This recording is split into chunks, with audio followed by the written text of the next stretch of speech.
Hello students, welcome to the session. So in this session we will discuss the solutions of GATE 2024 of electrical branch.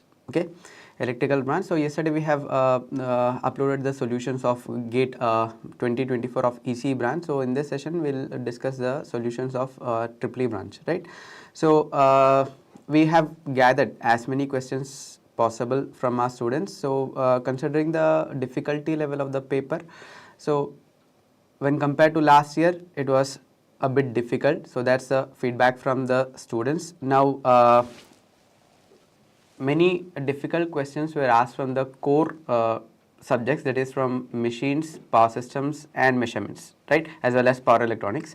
So let us look at these problems. Okay, so we'll start with the first problem. Look at the first question. For the figure shown below, diodes are ideal. Okay, so in this particular circuit he has already given that the diodes are ideal and you are asked to calculate the current through the diode D1. Okay, so to analyze this particular circuit, what we do is we'll use short circuit test. Okay, so what do we do in short circuit test? In short circuit test we replace the diodes with short circuit, right? So we replace the diodes with short circuit and we define a current from P to N, right? So therefore look at this one. So this is your circuit. this is your circuit, this is 10 volt and this is 1k. Okay, this node voltage is 10 volt, this is 1k, and this diode I'll replace it with a short circuit, and then I'll define a current from P to N, right? So therefore this is a current flowing through diode D1. So through diode D1 I will define a current I1, right? So I'll define a current I1. So this is a current flowing through the diode D1. Okay, so look at this one. What we are going to do is we'll find out these currents. We'll define the currents through the diodes and we'll calculate these currents. If I1 and I2 both are positive, then we can conclude that the diodes D1 and D2 both are forward biased, right? So in order to calculate the current through the diode D1, first we have to understand, we have to identify the status of the diodes. Okay, we have to identify the status of these diodes. So for that we are making use of the short circuit test. So in short circuit test we have replaced the diodes with the short circuit. So this is 1k, this is 1k, right? This is 1 kilo ohm. Okay, and what about this one? Here we have a diode D1. So okay, this is diode D2. So I'll define this current as I2. Okay, I'll define this current as I2, and through diode D1 I'll define this current as I1, right? So this is plus 3 volt and this is 1 kilo. Okay, this is 1 kilo. Okay, now we'll find out these currents I1 and I2. Okay, using circuit solving techniques we'll find out these currents I1 and I2, and based on the value of I1 and I2 we will conclude, we'll conclude the operation region of these diodes, right? So therefore look at this one. This node voltage is 3 volt, so therefore this 3 volt will appear directly at this particular node. So therefore this is equal to 3 volt, right? This is equal to 3 volt. I don't know the voltage at this particular node, right? So I'll assign a voltage V volts at this node with respect to ground, right? So what I'm going to do is I'll apply KCL at this particular node, right? So all of you please apply KCL at this particular node. So V minus 10 by 1k plus V by 1k. Okay, so this current is nothing but V minus 10 by 1k, and this current is nothing but V by 1k, and this current, look at this one, I2 is nothing but the current through this particular branch. So current through this particular branch, what are the end potentials? V and 3. So therefore V minus 3 by 1k is equal to 0, right? So from this what is V? From this you can clearly see that LCM is 1 kilo ohm. You can take 1k and take it to the other side. So therefore what is the equation that you get? V plus V plus V is nothing but 3V, minus 10 minus 3 is nothing but minus 13. I'll send that 13 to the other side. So therefore what is the value of V? V is nothing but 13 by 3 volt, right? 13 by 3 volt. So 13 by 3 will come out as 4.33, right? 4.33 volt, right? 4.33 volt. So this is the value of V, right? Now we got the value of V. Now it is easy for me to calculate this current I2 because this itself is I2. So look at this one, this is nothing but I2. So I2 is equal to 4.33 minus 3 divided by 1k, which is nothing but 1.33 milliamperes, right? So I2 is equal to 1.33 milliamperes, which is positive. So therefore we can conclude that the diode D2 is forward bias. Okay, diode D2 is forward bias. Now look at this one. We have defined this current, right? So we have defined a current through D1 from P to N. So this is P and this is N. So this current is flowing from P to N. So therefore we have to calculate this current I1, right? So all of you please apply KCL at this particular node. So when you apply KCL at this particular node, this is incoming current, this is incoming current, and this is leaving current, right? So therefore when you apply KCL at this particular node, minus I2 minus I1 plus, what about this one? This is, what is the current? So the voltage at this node with respect to ground is nothing but 3 volts. So this current will be equal to 3 by 1k, which is equal to, okay, so this is equal to 0. So we are applying KCL at this particular node. All we require is the value of I1. So I1 I'll send it to the other side. So I1 is equal to 3 milliamperes, so 3 by k is nothing but 3 milli minus I2. I2 we have already calculated, so therefore what is this one? So this is equal to 3 milli minus I2 is nothing but 1.33 milli, right? So therefore approximately 1.67 milliamperes, right? So therefore the current is positive, right? So the current is positive, and therefore the diode D1 is forward bias, and therefore we can conclude that the current through this particular diode is nothing but 1.67 milliamperes, right? So this is how you solve the first problem. So here we have used the short circuit test. Okay, so this is your first problem. The first problem is from analog electronics. So this is how you solve this particular problem, right? Now let us look at the next problem. So look at this one. This is nothing but a potential divider circuit, right? This is nothing but a potential divider circuit or cell biasing circuit, which we have analyzed many number of times in our class, right? So look at this one. What is he asking to calculate? He is asking you to find the quiescent point, right? So Q point, okay, you have to calculate IC and VCE, right? IC and VCE. So these are the two parameters which we have to calculate. So look at this one. Since this is a standard circuit, I'll directly write the equation for IC, which we have derived in our class. So therefore IC is equal to Thevenin voltage minus VBE divided by RE, right? Divided by RE. Right. So look at this one. Actual expression is Re plus R Thevenin by beta plus 1.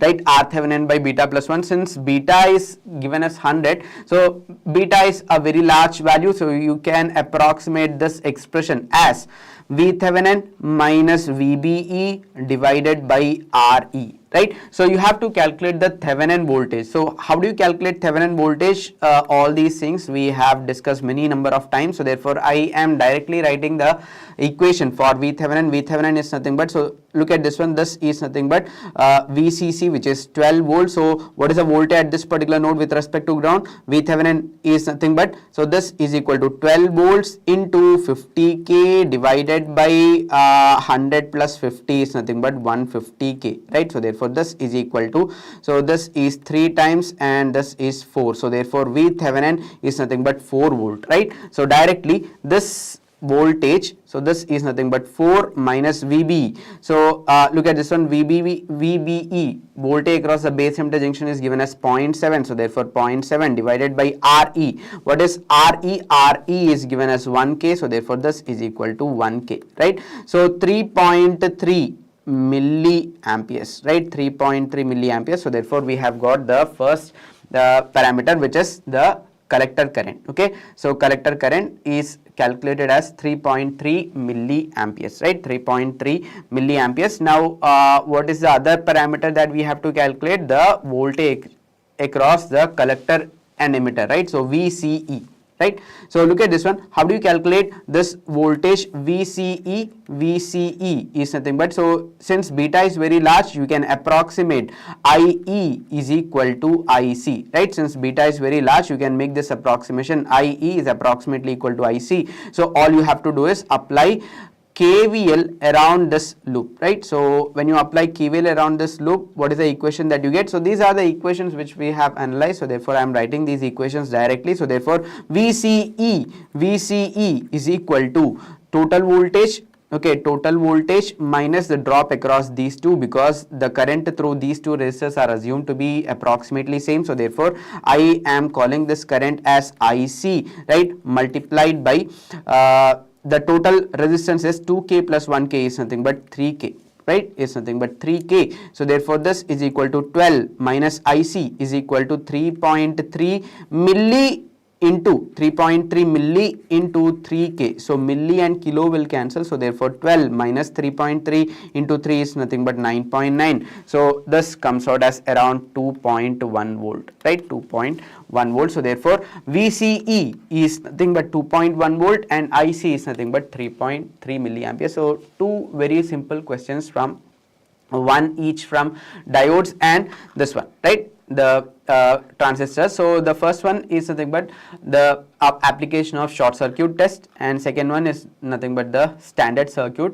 We have just utilized the formulas that we have already derived in the class, right? So look at the next question. So this is a very important question, and we have solved this question in the class, right? So look at this one. Consider the circuit shown below. Consider the circuit shown below. Here the value of the resistance is 9.5 kilo ohms. Okay, the value of this resistance is 9.5 kilo ohms.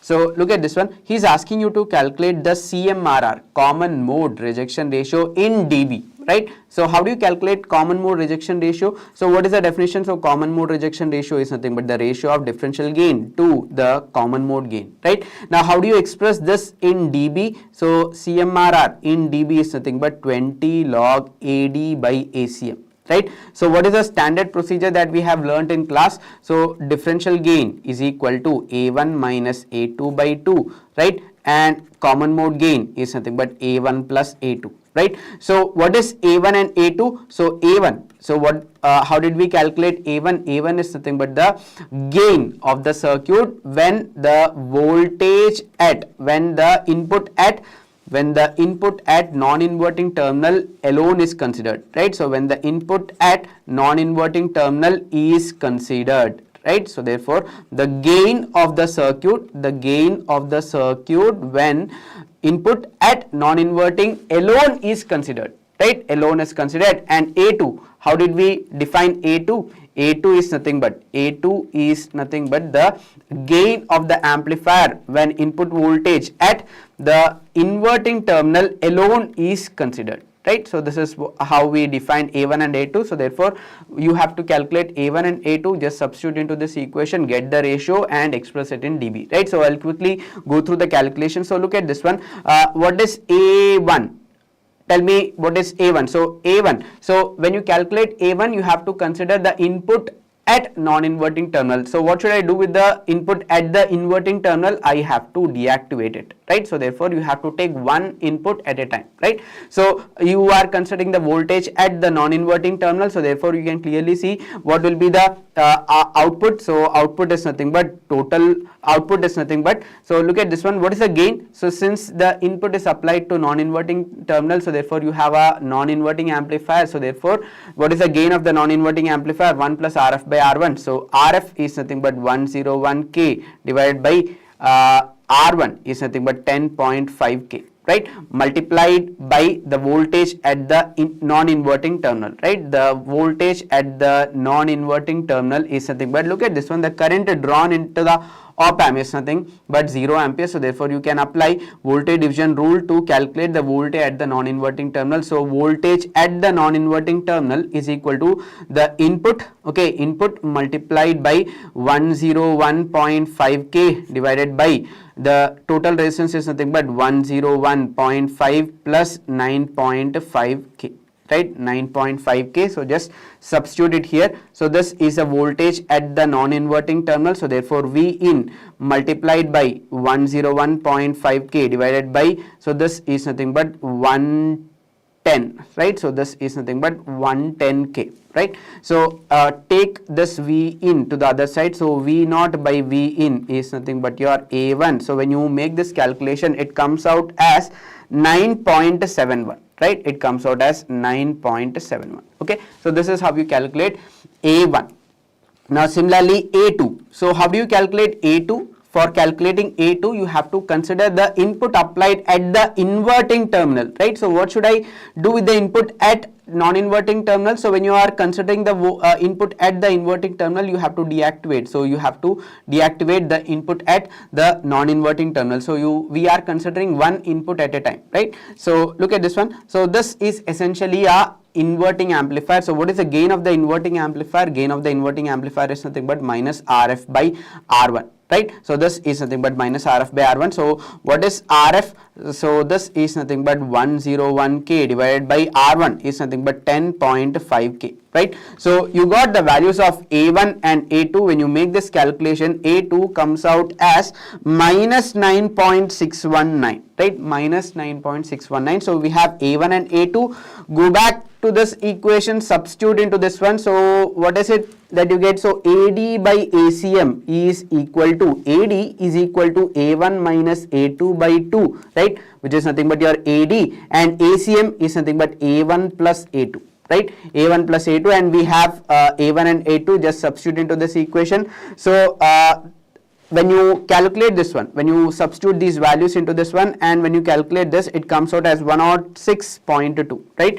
106.2, right? So this ratio will come out as 106.2, and when you substitute this into this one, when you calculate it in dB, it comes out as CMRR comes out as 40.52 dB, right? 40.52 dB. Okay, so this are the questions from analog electronics. Okay, these are the questions from 3 simple questions from analog electronics. So we have got only this many questions. Okay, I don't know whether there are other questions from analog electronics. So these are the questions that we got from analog electronics subject. So let us move on to the next question. So next question, so this is a Boolean function is already given to you. Okay, a Boolean function. So Boolean function is given to you. He is asking you to minimize this Boolean function further, right? So therefore what I'm going to do is I'll draw the K-map, right? I'll draw the K-map. So this is a 4 variable function. So therefore 16 cell K-map, right? So this is your 16 cell K-map. So what are the input variables? So P, Q, R, S. So this is nothing but P bar, Q bar. This is P bar, Q. This is P, Q. This is P, Q bar, right? What about this one? R bar, S bar. Okay. R bar, S, R, S, and R, S bar, right? So I'll number these cells. So this is 0, 1, 2, 3, 4, 5, 6, 7, 8, 9, 10, 11, 12, 13, 14, 15. Right. So what is the first term? First term is nothing but P bar Q bar, right? So when do you get P bar Q bar? When you have a chord, right? So P bar Q bar. So when do you get this minimized function P bar Q bar? When you have a chord. So therefore the essential minterms should be 0. Okay, you should have all these minterms. So when you group them, you get a chord, and therefore the minimized expression corresponding to this chord is nothing but P bar Q bar, right? P bar Q bar, right? Now similarly the next term, look at the next term, P bar Q S. So P bar Q, so this is P bar Q into S. So S, so therefore these are the terms in which it consists of R bar into S and RS, right? So therefore when you group this pair, right, when you group this pair, you get this minimized function, which is nothing but P bar Q into S, right? So therefore when you group these two terms, or when you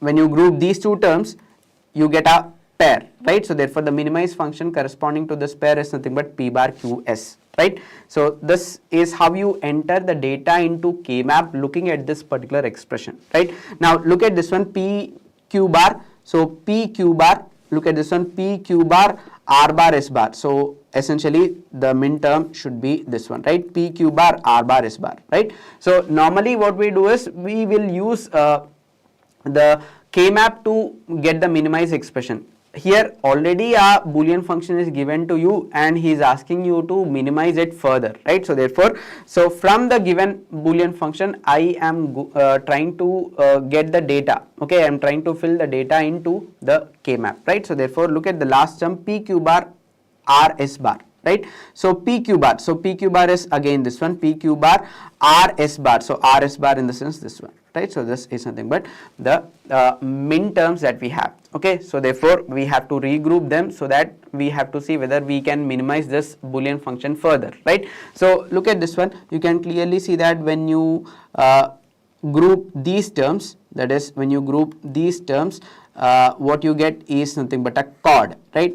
You get a chord and you can group the terms at the corners. So therefore this is another chord, right? So what is a Boolean expression corresponding to this chord? So this is nothing but, what is the common literal here? The common literal here is nothing but P bar, right? The common literal here is nothing but S, right? So P bar S. And what about the Boolean function, simplified Boolean function that you get when you group this chord? So you have 4 cells at the corner. So therefore what is it that you get? So what is the common literal between these two rows, what is a common literal? So this is q bar. And what about this one? So look at these two columns, which is a common literal, this is nothing but s bar, right? So therefore the simplified Boolean function is p bar s plus q bar s bar. So look at the options, which one is the correct answer? So p bar s plus q bar s bar, so therefore D is the correct answer, right? D is the correct answer. So this is how you solve this particular problem, right? Now let us move on to the next problem. Look at this one. So this is a question from maths. Okay, this is a question from maths, and which is very simple, right? So look at this one. What is he asking to calculate? The sum of eigenvalues of matrix A, right? So you need not calculate the eigenvalues and add them, because we have a property, right? So what does the property say? Sum of eigenvalues is nothing but the trace of the diagonal elements, right? So trace of A, right? So sum of the eigenvalues is nothing but, so look at this one. So A is nothing but 1, 2, 3, 4, okay, whole square, right? So therefore I'll multiply them.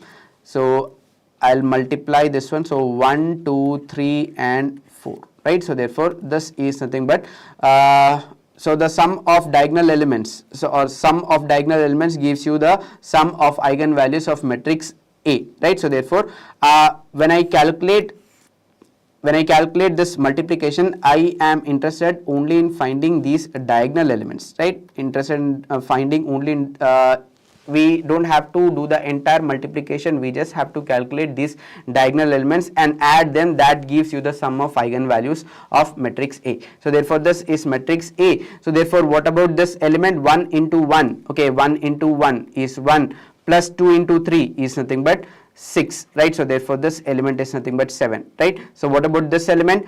3 into 2 is nothing but 6, right? Plus 4 into 4 is nothing but 16. So therefore this is nothing but 22, right? So therefore sum of eigenvalues is equal to sum of these diagonal elements. So therefore the sum of eigenvalues of matrix A is equal to 22 plus 7, which is nothing but 29, right? 29. So this is a very simple problem from maths. Okay, now let us move on to the next one. So this is again a problem from maths. So look at this one. F of z is given to you. He is asking you to calculate the coefficient of z raised to 5 in Taylor series. Coefficient of z raised to 5 in Taylor series. So e raised to z square plus cos z, right? So find the coefficient of z raised to 5 in Taylor series, right? So if you look at this one, this is nothing but e raised to x. So we know the Taylor series expansion of e raised to x, which is nothing but 1 plus x square by 2 factorial plus x cube by 3 factorial and so on, right? So from this you replace x with the z square. So therefore what you get is expansion in terms of even powers, right? So therefore when you replace x with z square, you get a expansion, Taylor series expansion in terms of, so z will have only even powers, right? Now what about cos z? So if you look at the Taylor series expansion of cos z, again you have a expansion which consists of even powers of z, right? So in both these series you have only even powers of z, right? Here you are asked to calculate the coefficient of z raised to 5, right? So look at this one. So in the expansion of f of z, we only have terms which consist of even powers of z. So therefore you won't find z raised to 5 in this particular expansion. So therefore the coefficient of z raised to 5 in this Taylor series is simply 0, right? It is simply 0. Right? Now this is how you solve this particular problem. Now let us move on to the next problem. Look at this one. Function is given to you. What is the function given to you? F is equal to log, so this is 2 into log xy plus log yz plus 3 into log xz, right? So look at this one. I can write this as log xy whole square plus log yz, right, plus log xz whole cube, right? So what is he asking to calculate? Look at the question carefully. Find the directional derivative, right? Directional derivative of f in the direction of a, right? So directional derivative is nothing but, so gradient of f, right? So gradient of f dot product, so a bar by magnitude, that is the unit vector along this vector, right, along this particular direction, unit vector along this particular direction. So this gives you the directional derivative. So this is how you mathematically calculate the directional derivative. So how do you calculate the gradient of the given function? Okay, gradient of the given function. So how do you calculate this one? So we know this property, that is log a plus log b plus log c. I can write it as log ABC, right, log ABC. So therefore this I can write it as log of, look at this one, this is nothing but x square y square, the first term is nothing but x square y square, and next term is nothing but yz, and the third term is nothing but x cube z cube, right. So therefore look at this one, this is equal to log of x square into x cube is nothing but x raised to 5, y square into y is nothing but y cube, right, it is y cube, and what about z? So z into z cube is nothing but z raised to 4, right, it is z raised to 4. So this is nothing but the given function, right. So you have to calculate the gradient, okay, you have to calculate the gradient. So since it is in Cartesian coordinate system, so what is gradient? So this is nothing but dou f by dou x, okay, ax plus dou f by dou y ay. Listen, in the exam you don't have to write all these terms, so you looking at the function you have to directly get the gradient, right. So since I am explaining here, I am writing all steps one by one. So in the examination you don't have to do all these steps, just look at the function and get the gradient equation directly, right. So therefore you have to differentiate this with respect to x. So when you differentiate this with respect to x, what is it that you get? So dou f by dou x is nothing but directly 1 by x raised to 5 y cube z raised to 4, and you are differentiating it with respect to x, so therefore this is nothing but 5x raised to 4. So what is it that you get? You get this one, the 5x raised to 4 multiplied by, so this is a partial derivative, right, this is a partial derivative, so therefore this here you get y cube into z raised to, so you have to treat y and z as constant because here what you are taking is partial derivative. So therefore what is it that you get? So what you get is 5 by x, right. Now similarly dou f by dou y, what you get is again 1 by x raised to 5 y cube z raised to 4, and now here 3y square into x raised to 5 z raised to 4, this is simply 3 by y, right, 3 by y, and dou f by dou z, dou f by dou z is nothing but again 1 by x raised to 5 y cube z raised to 4. Now the partial derivatives with respect to z, so therefore 4z cube, so this is equal to 4 by z, right. So therefore we got the partial derivative, okay, we got the partial derivative which is nothing but 5 by x ax plus 3 by y ay, right. So 4 by z a z, right. So this is nothing but the partial this is nothing but the gradient. So gradient at the point 1 comma 1 comma 1, right. So gradient, so this is nothing but the directional derivative at the point 1 comma 1 comma 1, right. So look at this one, we got this one. So what I'm going to do is I'll substitute 1 comma 1 comma 1 into this gradient. So therefore what is the gradient of the function? What do you get here? So x equal to 1, y equal to 1, z equal to 1. So what is it that you get? So 5ax plus 3ay plus 4az, right. So del f dot the unit vector along a bar is already given to you. So 5ax plus 3ay plus 4az dot, okay, perform dot product between this gradient and the unit vector along a bar. So unit vector, how do you get the unit vector? Just divide it with its magnitude. So therefore, so 2ax, so this is 2ax plus ay plus 2az, right. So what is the magnitude of this one? So this is nothing but square root of 2 square plus 1 plus 2 square, which is nothing but 9, right. Square root of this is nothing but 3, right. So square root of this is nothing but 3. So therefore when you calculate this one, it comes out as this is nothing but 3, and this one when you calculate this one, so 5 into 5 dot, perform dot product between ax terms. So 5 into 2 is nothing but 10, 3 into 4, 3 into 1 is nothing but 3, and 4 into 2 is nothing but 8, right? So therefore 21 by 3, which is nothing but 7, right? So this is how you calculate the directional derivative, which we have learnt in the class, right? So now let us move on to the next problem. Look at this one. So read the question carefully. Given f of x is equal to maximum of 0 comma x square, and this function is defined in the entire range of x, that is from minus infinity to plus infinity, then which of the following is are true? Okay, then which of the following is are true, right? So this is essentially a multiple select question, right? So let us look at the solution. So look at this one. F of x is equal to maximum of 0 comma x, right? 0 comma x whole square, right? And the given function is defined. So first we will plot the given f of x, right? So we'll plot the given function f of x and see how does it look like. So this is nothing but f of x, okay, versus x, right? So this is defined in the interval minus infinity to infinity, right? So for all negative values of x, what will be the maximum of 0 comma x?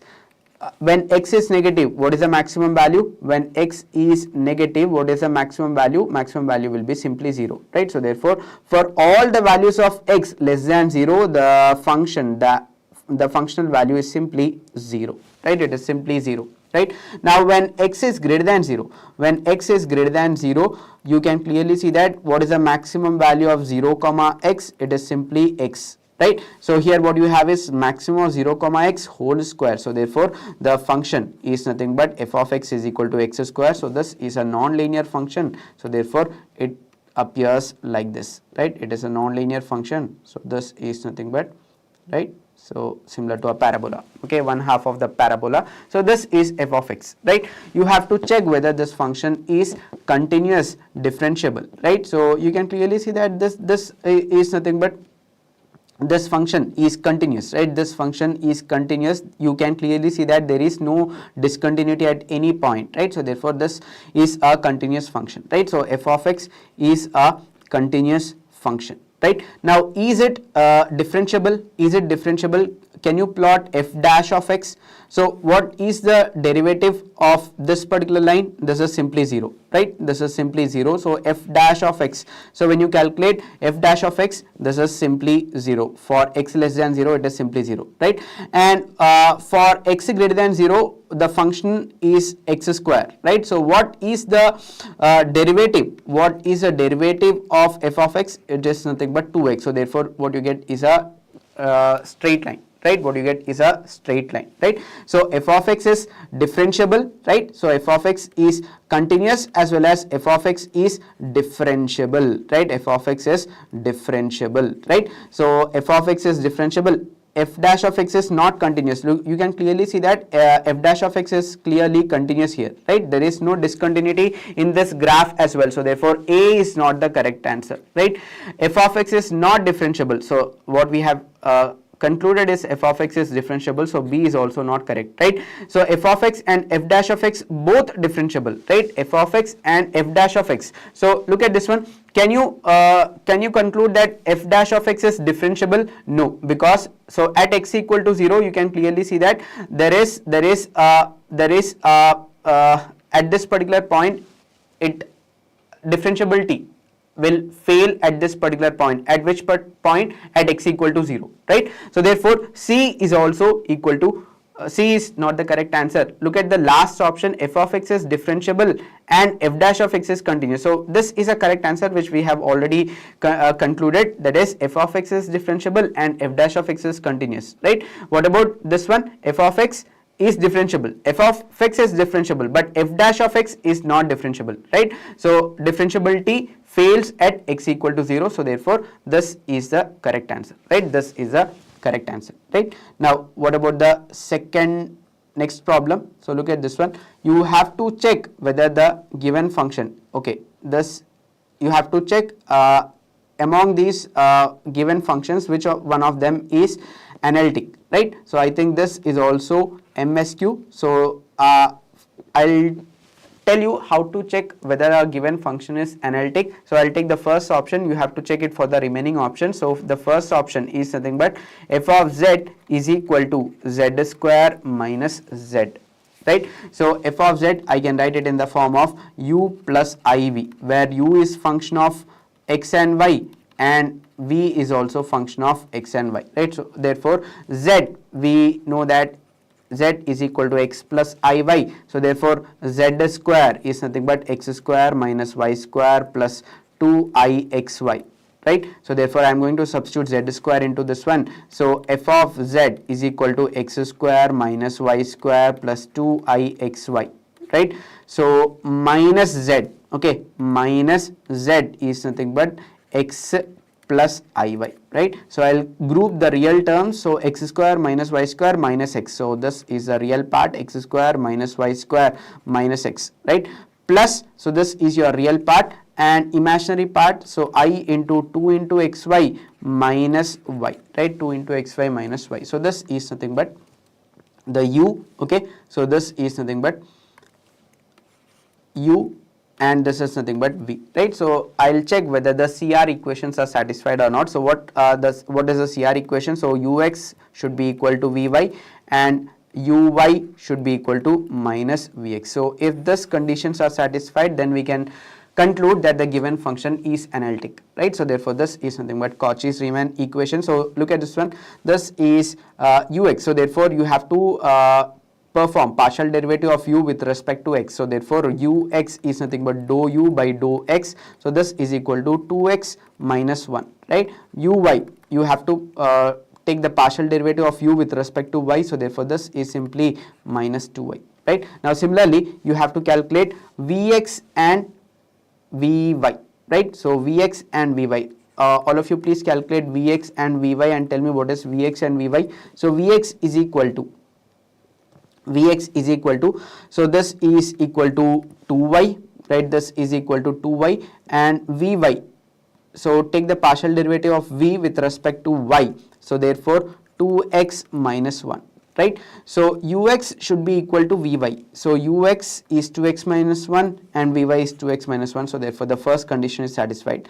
And look at the second condition, uy should be equal to minus vx. So therefore uy is equal to minus 2y and vx is equal to 2y. So therefore the second condition also satisfied. So therefore we can conclude that the first option is analytic, right. The first option is analytic. Now similarly you have to take one by one, okay. If it is MCQ, then the answer is A, right. If it is MSQ, you have to check it for the other three options as well, right. You have to check it for the other three options as well. So therefore this is how you solve this particular problem, right. Now let us move on to the next one. Look at the next problem. In this particular problem, he has given a uniformly distributed random variable x, okay, random variable x from minus 10 to plus 10, right, minus 9, minus 10, minus 9, minus 8, so on up to 0, 1, okay, this is minus 1, 1, 2, so on up to 10, right. So this is a uniformly distributed random variable, okay, this is a uniformly distributed random variable. Then which of the following will also be uniformly distributed, right. So essentially this should also be if it is MSQ, okay, if it is MSQ, you have to check it for all the options, right. So therefore let us see the first one. So x cube, so when you perform x cube, okay, so what happens to these numbers? So this will be minus 10 cube, right, this will be minus 9 cube, this will be minus 8 cube, right, so on up to minus 1 cube is simply minus 1, 0, 1 cube is again 1, so 2 cube, 2 cube, 3 cube, so on up to 10 cube, right. So since these numbers are uniformly distributed, what is the probability? What is the probability of picking each number? So how many numbers do we have in this particular list? So to the left you have 10 numbers, to the right you have 10 numbers. So 10 plus 10 is 20, 20 plus 0 is nothing but 21, right. So the probability of each number, the probability of picking each number is nothing but 1 by 21, right, 1 by 21, right. So what about this one? You have again different 21 numbers, right? So here you have 21 different numbers, so therefore here also you have 21 different numbers, so therefore what is the probability of picking each number? Again, probability of picking each number is nothing but 1 by 21, right? Now what about x square? So what happens if you square the random variable x? So what happens to these numbers? So minus 10 square becomes 10 square, right? Minus 9 square becomes 9 square, right? So on up to minus 1 square becomes 1, 0, 1 square, 2 square, so on up to 1 square, 2 square, so on up to 8 square, 9 square and 10 square, right? So you can clearly see that the probability, suppose a probability of picking 1 is nothing but, look at this one, you have two possibilities, so therefore you have 21 numbers, but look at this one, you have 2 1s, so therefore probability of 1 is simply 2 by how many numbers do you have now? So this is simply equal to look at this one, this is 2 by 21 or simply 2 by 11, right? 2 by 11, so therefore this is 2 by 11. And what about 0? Probability of 0 is simply 1 by 11, right? Probability of 0 is nothing but 1 by 21, right? 1 by 21, sorry, 1 by 21, right? So this is 2 by 21 and this is 1 by 21. So therefore you can clearly see that these numbers don't have uniform same probability. So therefore this is not a uniformly distributed random variable, right? Uniformly distributed random variable. In the first two cases, each number has equal probability, so therefore which is equal to 1 by 21, whereas what happens to this one? You can clearly see that these numbers gets repeated, so therefore probability of 0 is 1 by 21, whereas probability of 1 is 2 by 21, probability of 2 is also 2 by 21, so probability of 2 square is 2 by 21, probability of 3 square is 2 by 21 and so on, right? So therefore, so look, you can clearly see that they don't have equal probability of occurrence, so therefore this is not a uniformly distributed random variable, right? This is not uniformly distributed random variable, so x square is not a uniformly distributed random variable. Now similarly you have to check it for the other two options as well. So this is x plus 10 whole square and this is x minus 5 whole square. So follow the same procedure when you solve it. So this is also not a uniformly distributed random variable, so the correct answers will be A and C, right? Follow the same procedure and check the other two options, option C and D. So when you check for the other two options, C turns out to be a uniformly distributed random variable, whereas the option D is not a uniformly distributed random variable. So therefore the correct answers are A and C, right? A and C, right? So this is not x plus 10 square, it is x plus 10 whole square, right? So therefore this is how you solve this particular problem. Now let us move on to the next question. So x of t is equal to, there is a printing mistake here, so this is e raised to t square into u of t minus 1 minus u of t minus 10, right? So he's asking you to find the ROC, right? So region of convergence of a transform of this particular signal, right? Region of convergence of transform of this particular signal. So look at the signal. This signal exists only for a finite duration of time, that is from 1 to 10, right? So this is time axis and this signal extends only from t is equal to 1 to t equal to 10, right? So this is a finite duration signal. So therefore what is the ROC of a finite duration signal? Entire S, right? So entire S plane, right? So therefore, so this is one of your options, so pick the correct answer, right? So since the given signal is a finite duration signal, the ROC will be entire S plane, right? Now let us move on to the next problem. Look at this one. Given x of t is a signal and y of t is equal to x of minus t, right? So what is convolution of x of t convolved y of t? So x of t convolved y of t, right? So x of t convolved y of t is nothing but x of minus t. So this is similar to that the definition of autocorrelation function, right? So definition of autocorrelation function. So therefore we know that the autocorrelation function is nothing but a even function, right? It is nothing but a even function. Okay, it is nothing but a even function. So therefore the result, so this is simply the even function, right? This is simply the even function, right? So this is how you obtain the answer directly, right? So because we know that this is nothing but the definition of autocorrelation function, and autocorrelation function is a even function, right? So this is how you solve this particular problem. Now let us look at the next one. So these are the set of questions from signals and systems, right? So x of omega is a Fourier transform of e raised to minus t raised to 4, e raised to minus t raised to 4 into cos t. Okay, so this is nothing but x of t. So what is the transform of this signal? So the transform of this signal is given as x of omega, right? And what is he asking you to calculate? Derivative of x of omega with respect to omega at omega equal to 0. So therefore this is a hint. So therefore we have to use the frequency differentiation property. So therefore what is frequency differentiation property? All of you please calculate, tell me what is the frequency differentiation property. So frequency differentiation property, so derivative of x of omega. Okay, what is the inverse Fourier transform of derivative of x of omega? That is the Fourier transform pair. What will be its pair? So this will be equal to minus jt into x of t, right? Minus jt into x of t, right? So so you have to calculate the value, this value at omega equal to 0. That means you have to find the area under the signal in time domain, right? So area under the signal in time domain, right? Area under the signal in time domain. So this is nothing but derivative of x of omega with respect to omega at omega equal to 0, right? So we already know this, right? So look at this one.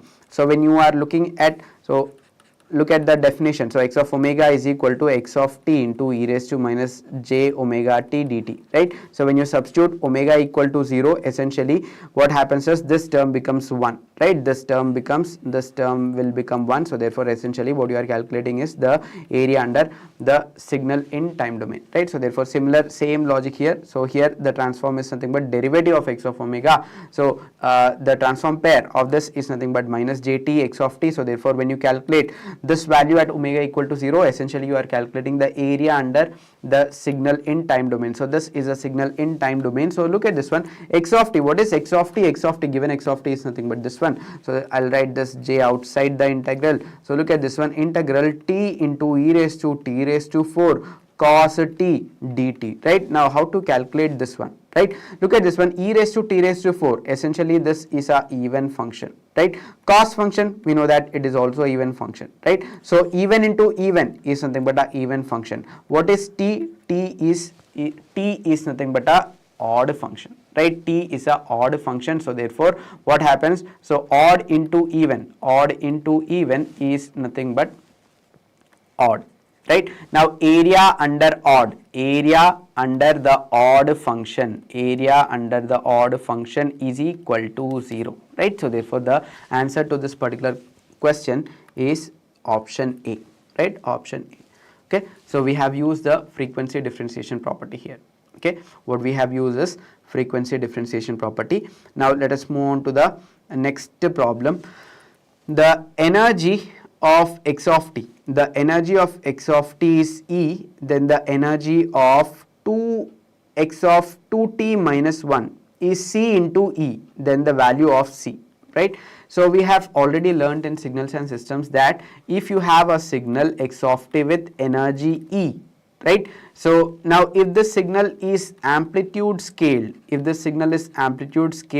will reflect in the energy as k square into E, right? So if a signal is amplitude scaled, what happens to its energy? It becomes k square into E, right? And also we have learned that, so if you have signal x of t with energy E, and now you have performed scaling as well as shifting, right? So in this case we have learned that shifting will not cause any change in the energy, but scaling will cause a change in the energy. So what is the energy of this particular signal? E by magnitude of alpha, right? So in this particular case what you have is there is amplitude scaling as well as time scaling as well as time shifting, right? So therefore the energy of the given signal x of t is given as E. So therefore E what happens to the energy? Since you have amplitude scaling, it gets multiplied. So it gets multiplied by k square. So here k is nothing but 2, so therefore 2 square. Okay.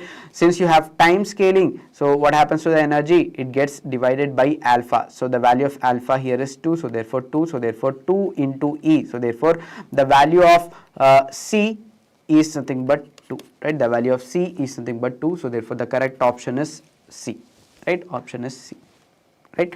So this is how you solve this particular problem. Now let us move on to the next one. This is again a problem from signals and systems. Look at this particular problem. He has given that the x of n and x of z forms a transform pair, right? Z transform pair, right?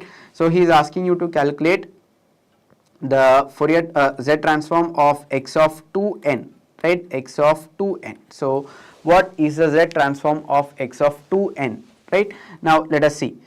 Look at this one. This is nothing but what I'll do is I'll make use of the definition of Z transform. We know that the definition of Z transform x of z is nothing but n equal to minus infinity to plus infinity x of n into z raised to minus n, right? Z raised to minus n. What I'm going to do is what I need to find is the Z transform of this signal, right? X of 2n. So therefore I am replacing x of n with x of 2n. So therefore x of 2n z raised to minus n, and n is from minus infinity to plus infinity, right? Now here I'll take 2n is equal to some variable, say p, right? So n is varying from, look at this one, n is varying from minus infinity to plus infinity, right? So n is varying from minus infinity to plus infinity. So obviously p will also vary from minus infinity to plus infinity, because p is equal to 2n into p is equal to 2 into n, right? So one more important observation is that so we have identified that p varies from minus infinity to plus infinity, but p takes only even numbers, right? So p takes all the even numbers from minus infinity to plus infinity, right? So when you rewrite this equation, so summation, so x of 2n I am replacing it with p, z raised to n I can write it as p by 2, right? So minus p by 2, right? Minus p by 2, right? Now p is varying from minus infinity to plus infinity, but it takes only the even numbers, right? It takes all the even numbers from minus infinity to plus infinity, right? So I am going to I am going to change the limit such that p takes all the numbers, right? So in this particular equation we can see that p takes only integer value, p takes only even integers from minus infinity to plus infinity, right? Now I am going to change the limits of the summation such that p takes all the values from minus infinity to plus infinity. So look at the change that I am going to make here. So I am going to write x of p as x of p plus minus 1 whole raised to p into x of p divided by 2, right? Divided by 2 multiplied by z raised to minus p by 2, right? So look at this one. What did I do here? So what I have done here is, look at this one. When p is odd,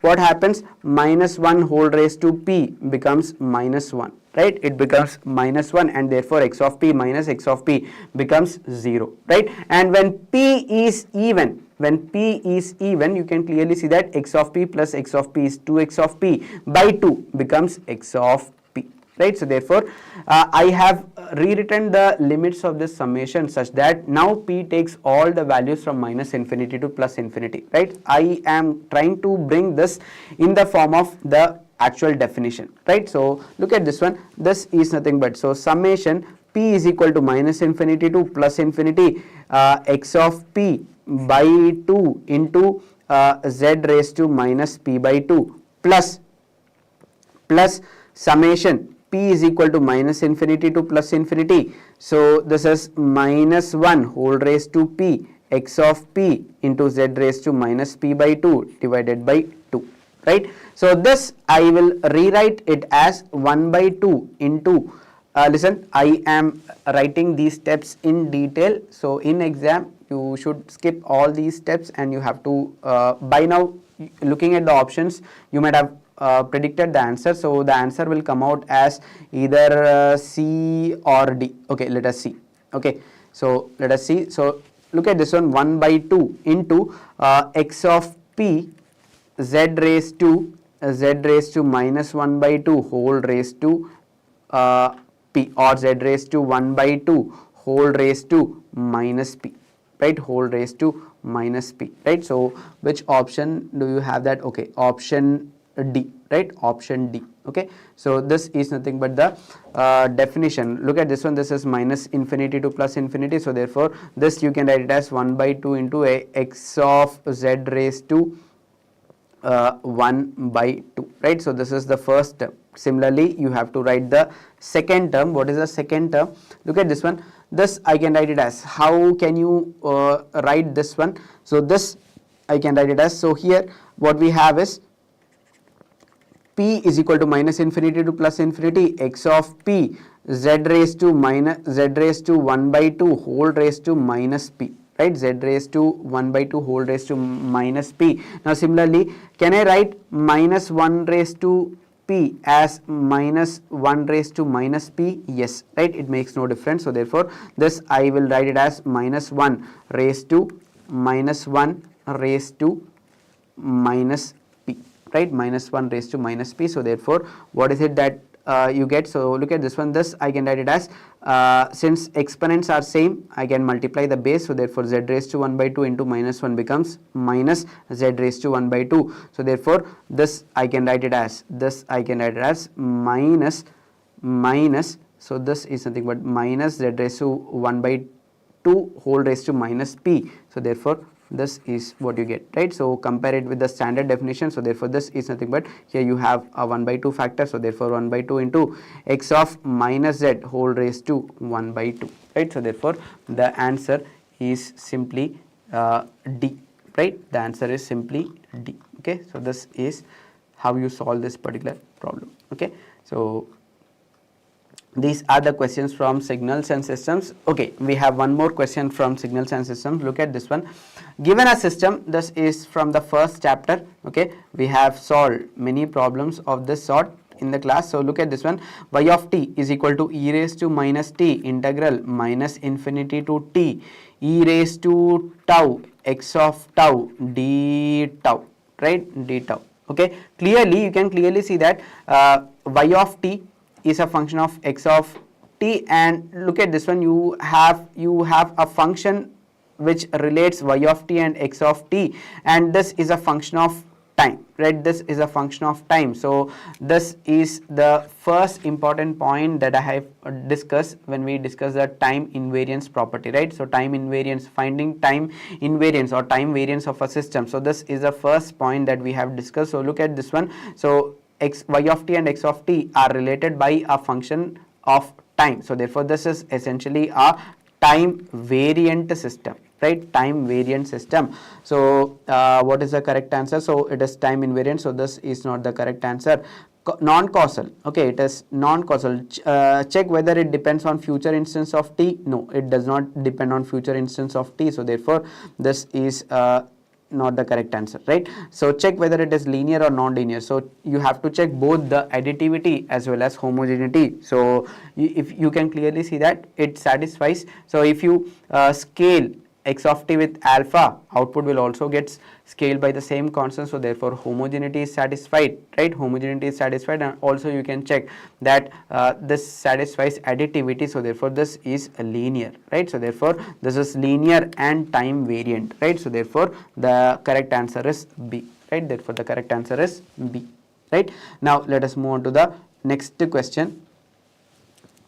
Consider the open loop system. Okay, consider the open loop system. So g of s into h of s is given to you, which is nothing but k into s square minus 2s plus 2 divided by s square plus 2s plus 5, right, s square plus 2s plus 5. The angle of departure, he is asking you to calculate the angle of departure, right. So how do you calculate the angle of departure? 180 degrees plus 5, right. What is phi? Phi is nothing but the sum of the phases contributed by zeros minus sum of the phases contributed by the poles, right? So how do you calculate phi? All you have to do is, I'll rewrite this one. You can either draw the phasor or you can choose this method. You can do whichever is easier for you. So here I'll do this one. So look at this one. So I can write this as s minus 1 plus j, okay, s minus 1 plus j into s minus 1 minus j, okay, divided by this I can write it as s plus 2 plus s plus 1, sorry, s plus 1 s plus 1 plus 2j into s plus 1 plus minus 2j, right, minus 2j.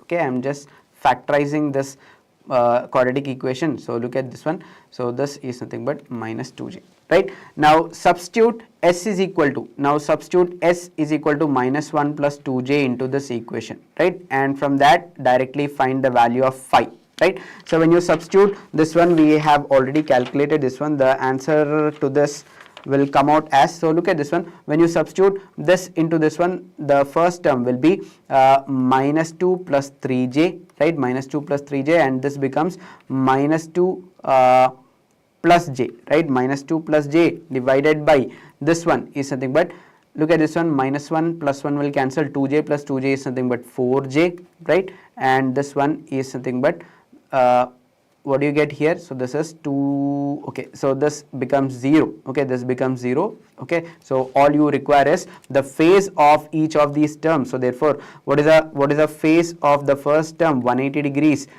minus tan inverse of 3 by 2, right, tan inverse of 3 by 2 plus 180 degrees minus tan inverse of 1 by 2, right, minus 90 degrees, right. You can use this method or you can draw the phasor, okay. You can do the same calculation by drawing the phasors, okay, and then finding the value of phi, right. So therefore you get the value of phi and substitute it here. So therefore the angle of departure will come out as 7 degrees, right. The angle of departure will come out as 7 degrees, right. So after calculating the value of phi, substitute into this equation. So it will be 367 point something. So therefore, so 367 is same as writing 7 degrees, right, 7 degrees. So therefore this is nothing but the angle of departure, right. So look at the next question. What is the next question? Okay, this is a very simple question.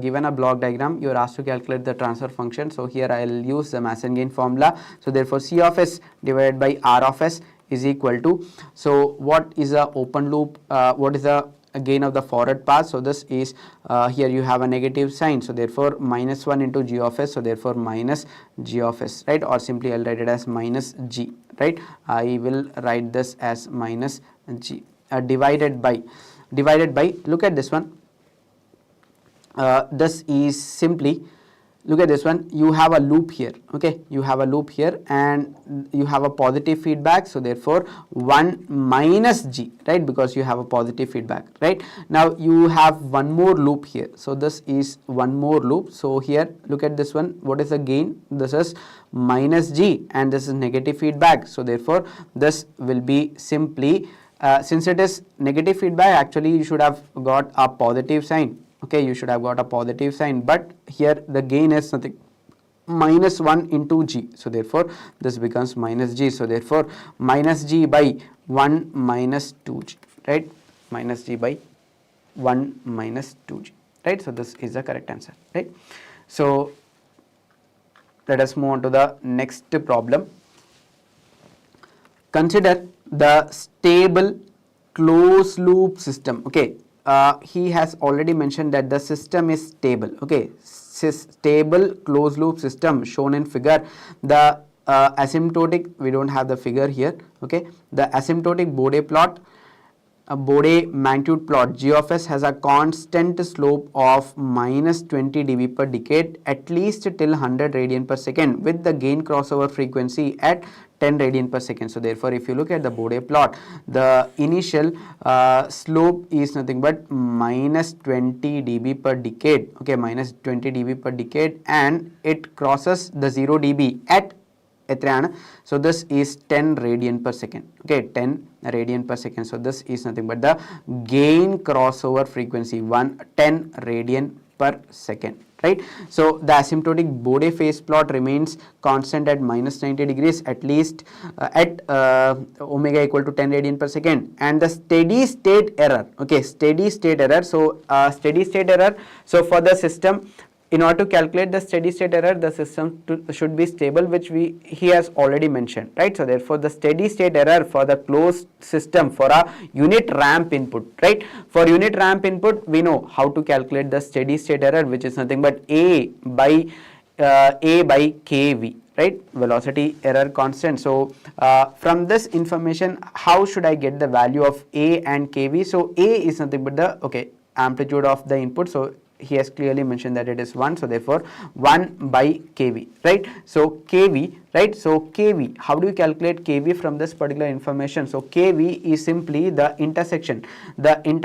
of this line with the 0 dB, okay, the intersection of the Bode magnitude plot with the 0 dB. So therefore this intersects at this particular point, so therefore this is nothing but 10, right? So kV is simply equal to 10. So 1 by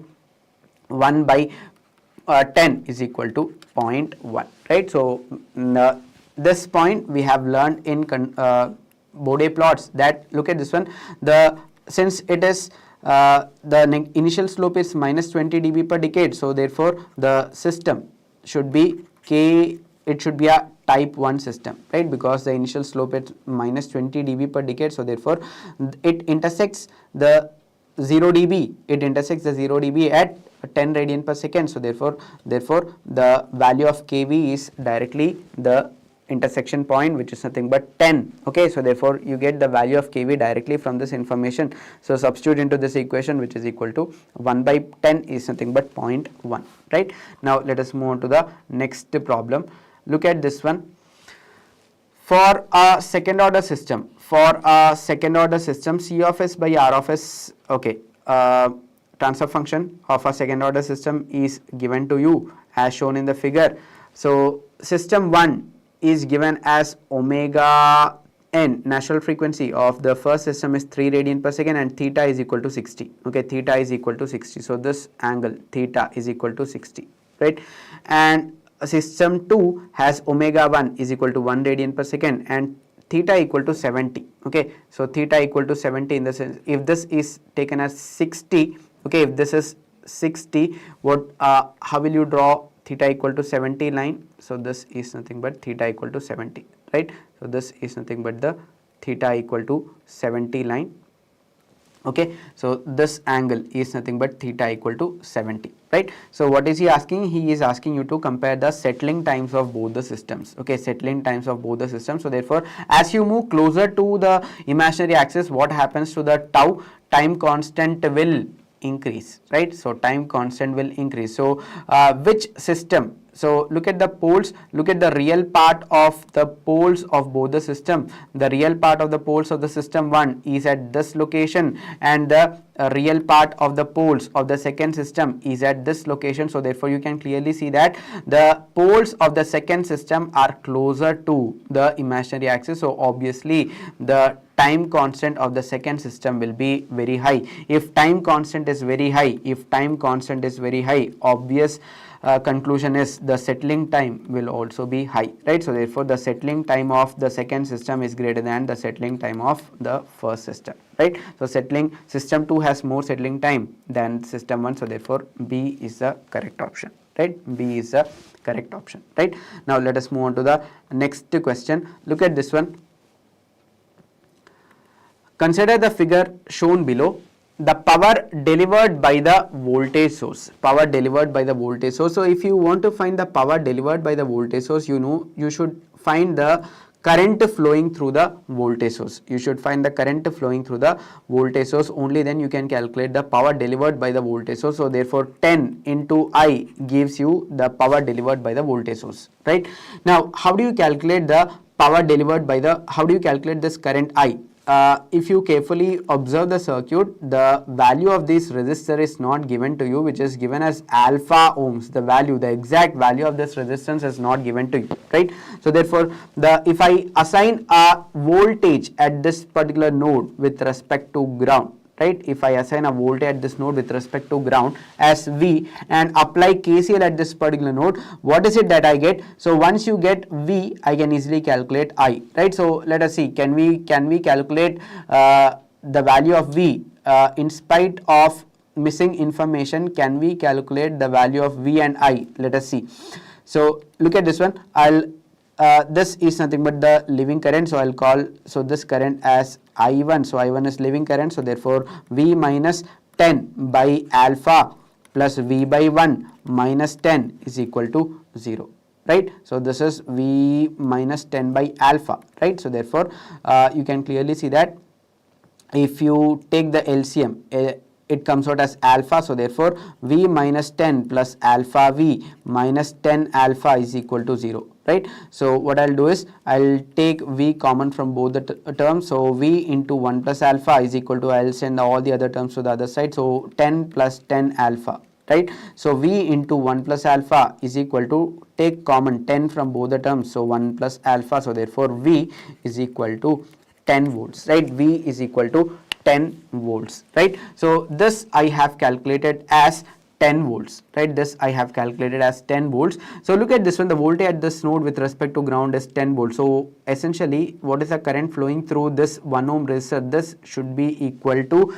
10 amperes, right? This should be equal to 10 amperes. You can clearly see that the incoming current from this branch, the current through this branch is nothing but 10 amperes, right? So the same current is flowing through this branch. So when it reaches this particular node, you can clearly see that this current is entirely flowing through this 1 ohm resistor, and this is the current flow in this particular circuit, right? It means that there is no current flow into this branch, right? There is no current flow into this branch, right? So how do you relate I and I1? I is equal to minus I1. Since I1 is equal to 0, I is also equal to 0. So therefore the power delivered by the voltage source is simply 0 watt, right? The power delivered by the voltage source is simply 0 watt, right? Now let us move on to the next question. This is a very basic question. So he is asking you to find the number of junctions. Junction is nothing but your principal node. So principal node is nothing but the interconnection of at least 3 branches, right? At least 3 branches. So therefore this is the first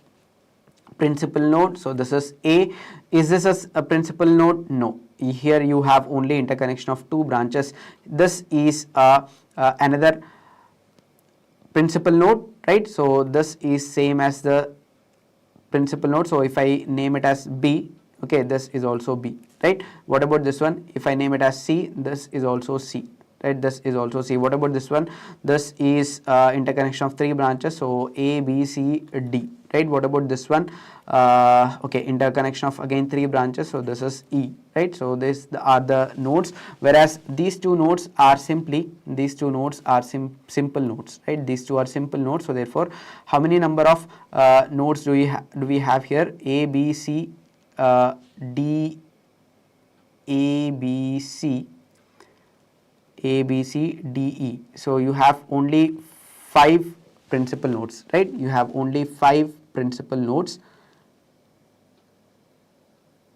Okay, you have only 5 principal nodes. So this is, but in the options they have given us 9, 6, 8 and 7. I'll check with this circuit. Okay, I'll check with this circuit and this options. So here when we count the number of principal nodes, it is coming out as, check whether we did any mistake here. So this is 1 principal node, this is the second one, okay, this is the second one, this is the third, fourth, okay, this is fourth and this is fifth, right?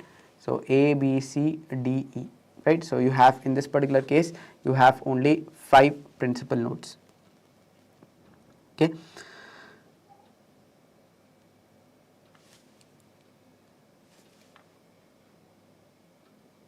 Okay,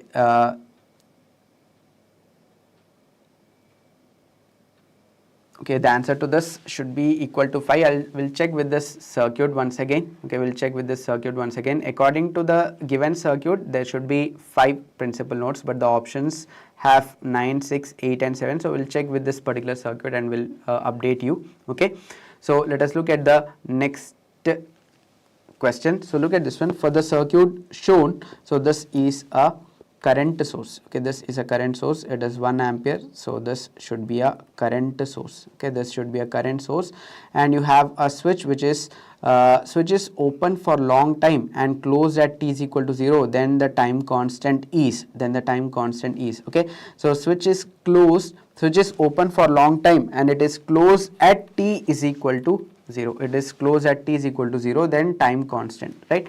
So look at this one.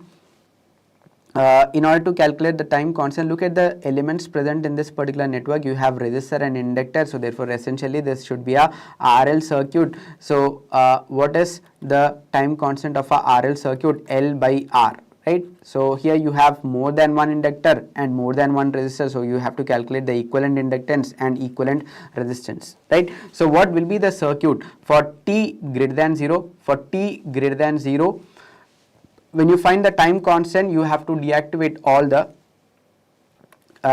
independent sources. So therefore here you have a current source. I am going to replace it with open circuit. So therefore this is a resultant circuit that you get. Okay, this is a resultant circuit that you get. Okay, so here the inductors are in parallel, right? So 1 parallel 1 is 0.5. 0.5 plus 1 is simply 0.5 plus 1. 0.5 plus 1 is nothing but 1.5, right? 1.5 Henry, and this is nothing but 1 Henry. This is 1 ohm and this is 1 ohm, right? So this is a resultant circuit that you get for t greater than 0, right? When you find, that is for calculating the time constant, this is the effective circuit that you get. So therefore you can clearly see that all the elements are in series, right? All the elements. So here you have 2 resistors and inductors, all of them are in series. So therefore effective inductance will be 1 plus 1.5 is 2.5,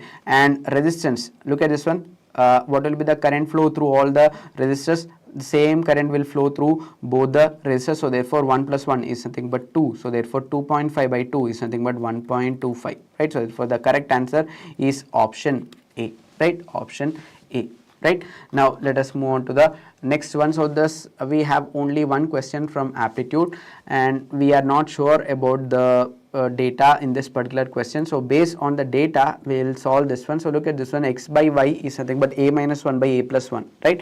You are asked to calculate this ratio, x square minus y square divided by x square plus y square, which is a straightforward question. So if you take y square common from numerator and denominator, what you get is x by y whole square minus 1 divided by x by y whole square plus 1, right? So therefore when you substitute this ratio into this equation, what is it that you get? So a minus 1 by a plus 1 whole square minus 1 divided by a minus 1 by a plus 1 whole square plus 1, right? So simplify this one. When you simplify this, you get the result as minus 2a by a square plus 1, right? Minus 2a by a square plus 1, right? So this is how you solve this particular problem, right? Now look at this one. Three charges are also we are not sure about the data given in this particular problem. So based on the data in this question we'll solve this particular problem. Okay, based on the given data we are not sure about the exact values, but based on the data we'll solve this particular problem. So look at this one. Three charges q alpha q are placed at minus 1 0. Okay, so look at this one. The first charge is at minus 1 comma 0 comma 0. So first I'll place them. I'll draw the coordinate axis. So look at this one. This is x axis and this is y axis, right? X axis and y axis. So your first charge is at minus 1 comma 0 comma 0. So you have q coulombs at minus 1 comma 0 comma 0, right? And you have one more charge placed at 1 comma, so one more charge of q coulombs is at 1 comma 0 comma 0, right? And the third charge is placed at 0 comma minus 1 comma 0. So therefore essentially this should be at this point, so 0 comma minus 1 comma 0, and at this point you have the third charge of alpha q coulombs, right? So if the electric field is 0 at the point 0 comma 0.5 comma 0, right? So where is the fourth point? So 0 comma 0.5, so essentially it should be on the y-axis, so therefore 0 comma 0.5 comma 0, right? 0 comma 0.5 comma 0, the value of alpha, right? The value of alpha. So therefore what you have to calculate is the net electric field at this particular point. If I call this point as P, so electric field at this particular point due to these three charges, so therefore you have to find the, so if I call this as E1, if I call this E field as E2 and this as E3, you have to find the sum of these three E field components at the particular point P, right? So your test charge is at point P, right? So we have solved this particular model in class. So how do you calculate the net E field, net electric field intensity at the point P? E is given as E1 plus E2 plus E3, right? E1 plus E2 plus E3. So therefore electric field intensity due to a point charge we already know, which is nothing but Q by 4 pi epsilon R square AR, right? So how do you calculate AR? This is nothing but the position vector of test charge minus source charge divided by the magnitude of this particular vector, which we have already done. Okay, so look at this one. First I'll calculate E1. So E1, when you calculate E1, so this is nothing but the charge at the point, this point is nothing but q coulomb, so q by 4 pi epsilon naught, right? So this I will calculate the direction, okay, AR along this particular direction. So therefore AR, how do you calculate AR? So your test charge is at the point 0 comma 0.5 comma 0, right, minus your source charge is at minus 1 comma 0 comma 0, right? So therefore when you do this one, this is 0 minus of minus 1 is nothing but 1, 0.5 minus 0 is nothing but 0.5, 0 minus 0 is nothing but 0, right? So and take its magnitude. So what is the magnitude? 1 square plus 0.5 square, right? So therefore this is the E field component due to the first charge. So therefore this is 1 comma 1 comma 0.5 comma 0 divided by, so here you have R, okay, here you have R and here you have R square. So therefore this is nothing but 1.25, right? So 0.5 whole square is nothing but 1.25. So 1.25 whole raised to, listen, here you have R square already waiting here. So this is nothing but R bar divided by magnitude of R, right? So therefore R cube. So here this is R. So therefore this becomes 3 by 2.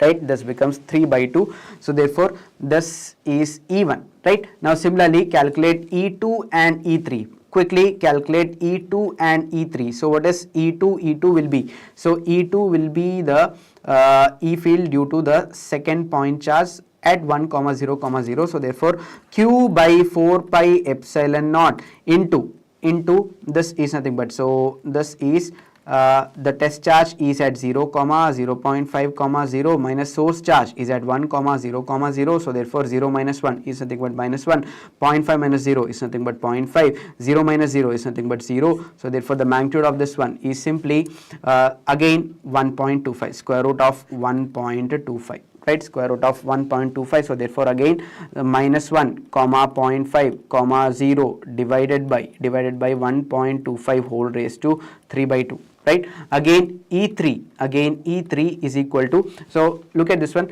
the E field due to the third point charge placed at 0 comma minus 1 comma 0, okay? So therefore alpha q divided by 4 pi epsilon naught into, look at this one, so how do you calculate AR due to the third point charge? So your test charge is at 0 comma 0.5 comma 0 and source charge is at 0 comma minus 1 comma 0, right? So therefore this is simply 0 minus 0 is 0, right? 0 minus 0 is 0, 0 minus 0.5 minus of minus 1 is something but 1.5, 0 minus 0 is again 0, right? So the magnitude is simply is nothing but 1.5 whole square, right? So 1.5 whole square. So this is nothing but, look at this one, this is nothing but this is 0 comma 1.5 comma 0 divided by 1.5. Okay, this is 1.5. So this is r, right? So r is nothing but 1.5, right? So here you have r square waiting there, so therefore 1.5 whole cube, right? 1.5 whole cube. So this is E3, right? Now add them. When you add them, you can clearly see that, look at E1 and E2. If you add them, what is it that you get? So I'll take this problem a bit downwards. Okay, so when you add these three terms, so E1 plus E2 plus E3, what is it that you get? E1 plus E2 plus E3. This is equal to, so if you look at the three terms, you can clearly see that q by 4 pi epsilon is common. So therefore q by 4 pi epsilon, I'll take it outside. So therefore look at this one, you have look at the first two terms, you can clearly see that here you have positive x component, here you have negative x component, and obviously denominator is also same. So therefore positive x component and negative x component will cancel each other, right? Now here what you have is there is no z component, and here you have y component, so 0.5 ay plus 0.5 ay, so that becomes ay, right?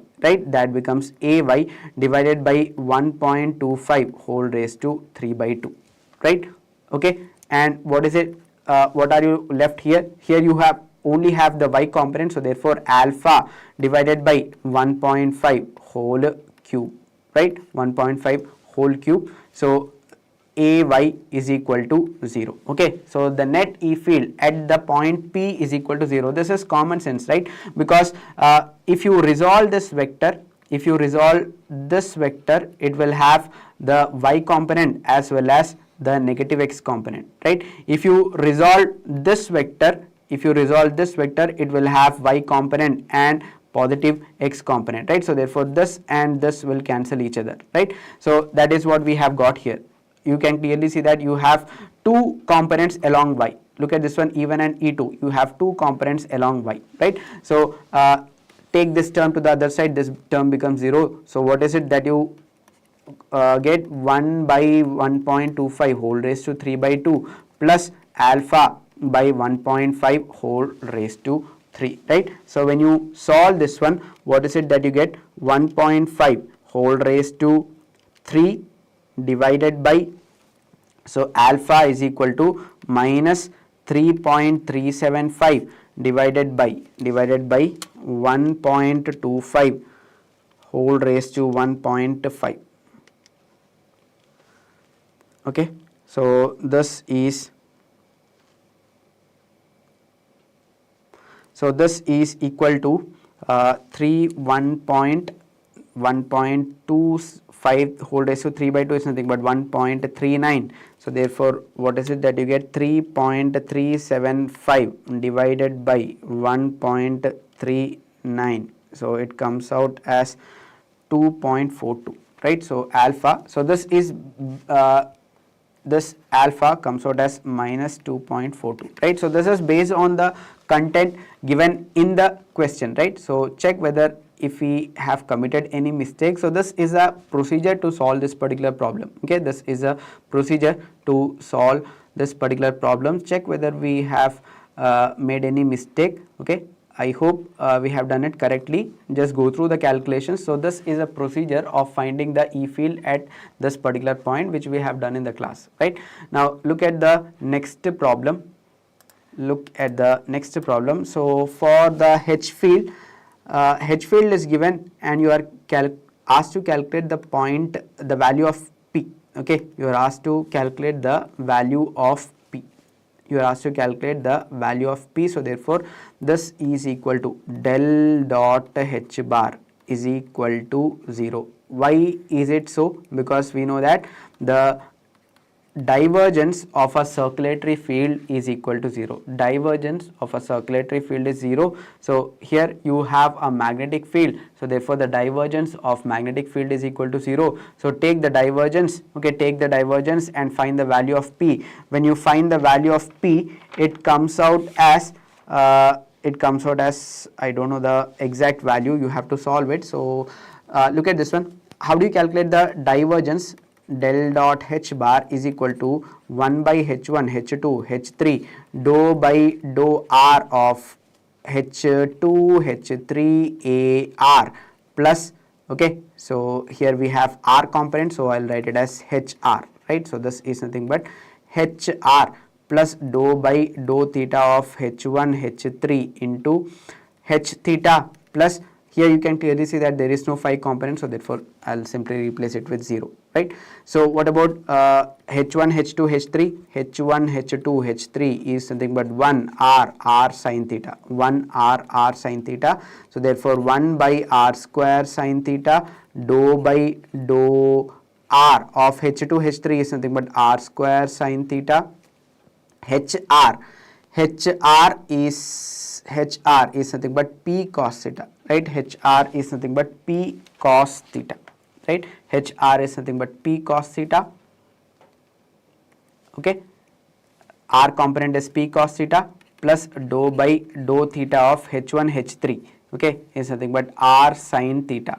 H theta is nothing but okay, here we have R cube, right? So therefore here there will be R cube. Similarly here also you will get R cube because there is a 1 by R cube outside, so therefore you will get R cube. So therefore R sin theta into H theta is nothing but 1 by R cube into sin theta, right? 1 by R cube into sin theta, and equate it to 0 and get the value of P, right? Get the value of P. I think it comes out as 2, right? Just do this calculations, okay, do this calculations and check whether you get this answer or not, right? So this term you can send it to the other side, right? You can send this to the other side. So R square and R cube will cancel, so therefore what are you left with? R, right? So P sin theta cos theta will be a constant when you differentiate with respect to R, so therefore this term will be minus P sin theta cos theta by R square, and this term will be, so R and R cube will cancel, so therefore this is nothing but R square, right? This is nothing but R square. So therefore look at this one, what is it that you get? So minus P sin theta cos theta divided by R square, okay, plus this you can write it as 2 into sin theta cos theta divided by R square, right? So you can clearly see that. So this is equal to 0. Sin theta cos theta you can send it to the other side. R square also you can send it to other side. So therefore the value of P comes out as P equal to 2, right? The value of P comes out as 2, right? Now let us move on to the next question. So the next question is from the power systems, okay? The next question is from power systems. So I'll quickly give you the answers to this particular questions. So this is from power system. This question is from power system, okay? The answer, so power system, in short I'll write it as PS, right? So this question is from power system. The answer to this particular question is 30 degrees, which is your option D, right? Which is your option D. Now look at the next question. The next question is also from power system, right? So is also from power system, and the answer to this particular question is power MOSFET, which is option A, right? Which is option A. Now the answer to the next question is also from, I think it is from power electronics, right? It is from power electronics. So therefore the answer to this is nothing but 0.05 milliseconds. So obviously this should also be from power electronics, right? This should also be from power electronics because you have a switching devices, right? Switching devices. So power MOSFET is a, okay, this should be power electronics. Obviously this should also be from power electronics, right? This should also be from power electronics. So this answer is 30 degrees, right? So this is 30 degrees. Now next one, the answer to this particular question is option A. Okay, it is option A. This is from electrical machines. Okay, electrical machines, in short highlighted as EM. The answer to this question is 96%, which is option A. So the answer to this question is 0.277 ohms, right? 0.277 ohms. This is also from electrical machines, right? From electrical machines. And look at this one. The next question, the answer to this question is 37.27. The efficiency, current drawn for the best possible efficiency. So this is 37.27 amperes, right? So therefore this is the correct answer. Option C is the correct answer, right? Now let us move on to the next question.